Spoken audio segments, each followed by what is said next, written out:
हिमाचल कांग्रेस विधि विभाग जो है इस पूरे इलेक्शन को बड़ी करीबी से देख रहा है। एक पैनी नज़र हमने बनाई हुई है। जो भी एमसीसी की वायलेशन हो रही है उसी के अंतर्गत आज हमारे को सुबह पता चला सोशल मीडिया के माध्यम से कि एक ऐसी खबर प्लांट की गई और फ्लोट की गई है जिसमें ये कहा गया है कि शायद जो है केंद्र सरकार ने ओपीएस लागू करने की हिमाचल में मंजूरी दे दी है।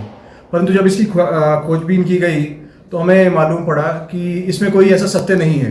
ना ही केंद्र सरकार ओपीएस देने के हक में है, ना ही प्रदेश सरकार ओपीएस देने के हक में है, और ना ही ऐसा हुआ है। और मज़े की बात यह है कि ये जो एक खबर है और ये जो भ्रांति फैलाई जा रही है भारतीय जनता पार्टी द्वारा, इसमें कुछ जो है आपके गवर्नमेंट एम्प्लॉयज़ भी शामिल हैं। उनमें से एक श्री मामराज हैं जो कि शायद पहले जो है सुरेश भारद्वाज जी जो माननीय मंत्री हुआ करते थे और प्रत्याशी हैं कसुम्पटी से, उनके साथ थे। तो इस अंतर्गत जो है हमारे चेयरमैन जो हैं लीगल डिपार्टमेंट के श्री आयन मेहता जी, उनके साथ मैंने स्वयं जाके इलेक्शन कमीशन में चीफ इलेक्टोरल ऑफिसर को हमने कंप्लेंट दी है।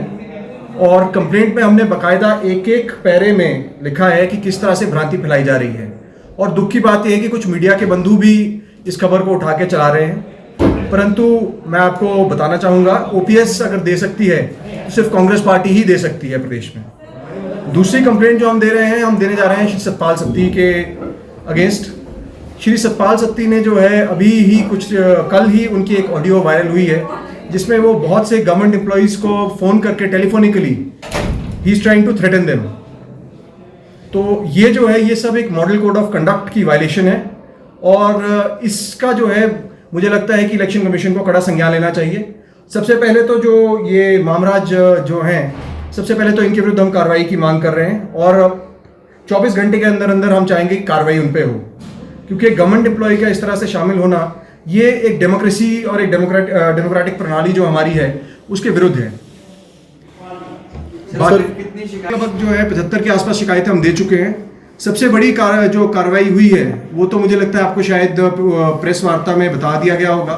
डायरेक्टर आईपीआर जो थे उनको वहाँ से हटा के अब सिर्फ special secretary to the honourable chief minister कर दिया गया है।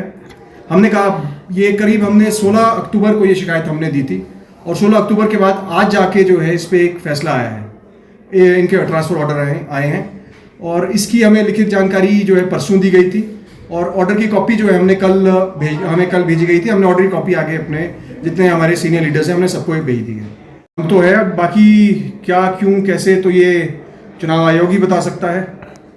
विलम्ब तो हर शिकायत में हो रहा है, बल्कि हम तो ये आपके माध्यम से मांग करेंगे कि चुनाव आयोग जो है बाई इलेक्शन की तरह, जिस तरह बाई इलेक्शन में वो फुर्ती दिखा रहे थे, इस इलेक्शन में भी मतलब सरकार के प्रेशर में ना आए। सरकारें आती हैं जाती हैं, सरकार के प्रेशर में ना आते हुए वो कम से कम जो है अपना कार्य जो उनका है उसे वो निष्पक्षता से करें और चाहे कोई भी पार्टी हो, चाहे किसी की भी कंप्लेंट आती है उनके विरुद्ध जल्दी से जल्दी एक्शन लें।